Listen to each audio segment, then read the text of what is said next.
And we're live. It's the Revved Up 906 podcast, a Detroit Pistons podcast to be exact. And I'm Ryan. In today's game against the Toronto Raptors, we lose by a final score of 95-91. Some big takeaways from tonight. We saw 14 lead changes and 11 ties. This game really went back and forth all game long. It it felt different in the sense of we had our guys back. James Wiseman got his first career start tonight. Marvin Bagley saw his first minutes off the bench in a while, and he had a huge night. He finished with 20 plus points and 15 plus rebounds. Very solid night. And actually, that is the fifth Pistons reserve in the last 40 years with that stat line. So credit to Marvin Bagley. He had a huge game. Isaiah Stewart left with hip soreness in the third quarter, which that and the reason I bring that up though is because we look at our bigs play.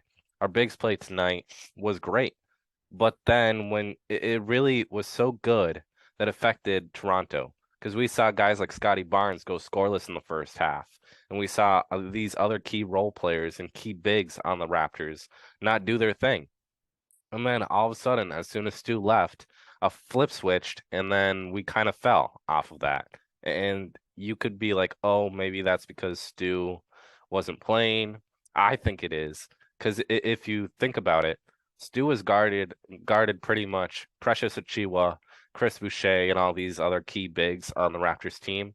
And without Stu's presence with a beast in the paint, you kind of saw guys who, like Marvin Bagley, aren't necessarily dogs. They're not going to go out there and like bully you the entire time. That's not their style. And so when you're missing a guy like Stu, it's very hard to adjust with that. And we saw Casey bring in Livers for Stu when he left initially. And Greg Kelser was wondering at the time, like, why are we doing that when James Wiseman has 5 fouls? But we find out why in the later stretch of the game where Stu left with hip soreness. And so Duran was also not available tonight. And so you saw us kind of have to make do with what we had, like we have all season long, meaning without Stu and without Duran, our two key bigs, it's kind of hard to do anything really without our key guys in there. But then you have Bagley coming back off of injury. He had a monster game, and you had James Wiseman have a solid game. He ended up with a double double. I'm not complaining about that, even though it's only like 10 points, 10 rebounds. I'm not complaining. He was very efficient. The only reason why his stats weren't even better than they were is because he ended up fouling out with 6 fouls, and so that was a big loss for us down the stretch of the game. Uh, we saw RJ Hampton suit up today, which that's cool to see. He played 5 minutes, had one steal, that's it. But it's still good and rewarding to see him out there this early on. Like he just signed with us and he's already out there, so that's a big takeaway. Ivy collected his fifth double-double of the season, which is solid. He did have 10 points and 10 assists, which you're like, that's a quiet double-double. He didn't get his 10th point until the fourth quarter there in the late stretches of the game, which was clutch. But a lot of Pistons fans might look down on that in the sense that he wasn't the same player he has been scoring the ball recently. But I see that as a positive because he did have 10 assists. He was a big facilitator tonight. He was passing to Wiseman, passing to Livers, passing to all these key guys. And so when you see your young guard just go out there and try to get the win with everyone rather than just focus on himself, that's always good to see. And we saw a questionable call on the Marvin Bagley three to end the game. Okay. I can see and understand why they would call that on the ground and not a three, like he was not taking the shot. I can understand that. But at the same time, it's a late game situation. It's kind of like you need to call something good in that situation. You're in Detroit.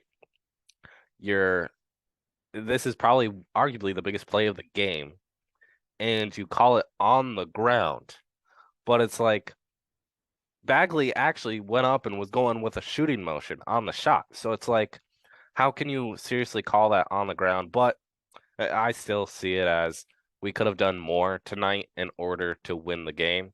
And we just couldn't stop Toronto's key guys from doing their thing. And that goes back to our big play, but then it also goes back to just the inexperience of our team and how young we are.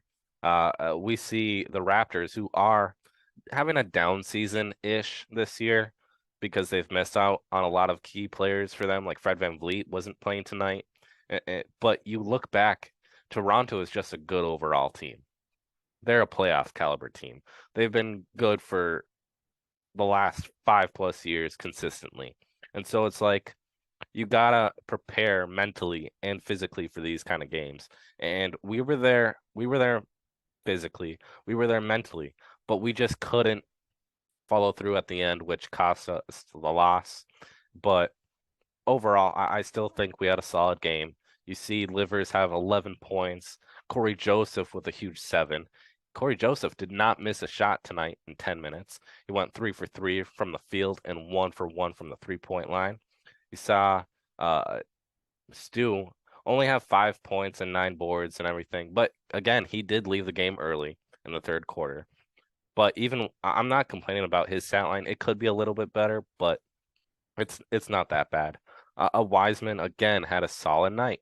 He only missed 4 shots the entire game, and I'm not complaining off that. When you're that efficient and have a double-double in 20 minutes, I'm not complaining. That stat line could have been higher if he didn't foul out. But you saw these ticky-tack fouls getting called all game by the refs on us. And that's not like I'm not blaming the refs for that because we saw in our last game against Orlando there the same thing happening. So I think it's just more of like the refs and the league is on notice that we foul a lot and we average like 22.5 fouls per game. And so they're looking to blow the whistle every chance that they can. So we just got to get better at that. If we can decrease the amount of fouls and turnovers we get per game, I'm happy. We finished with 27 fouls tonight, which is above our average. Not good. We finished with 13 turnovers, though, which I'm actually happy about. 13 turnovers is a lot, but it's not as bad as what it has been recently. So I am not complaining about that at all. And so we look back at this final score of 95-91, and you're thinking, man, we could have won that game. Well, we should have won that game, honestly. But the fact that we've competed 2 games in a row post All-Star break, I am not complaining. Because our new video that just dropped today, we're talking about what can we expect and what can we see going forward for the Pistons in this last 23+ games of the season. And we make reference to limiting turnovers and fouls like we did tonight. And so if we can compete all the time, even if it ends up in a loss, I'm happy in the fact that we competed with a good team. I'm not arguing that. So that's going to do it for today's recap. Raptors 95, Pistons 91, and we will catch you on the flippity flip. Peace.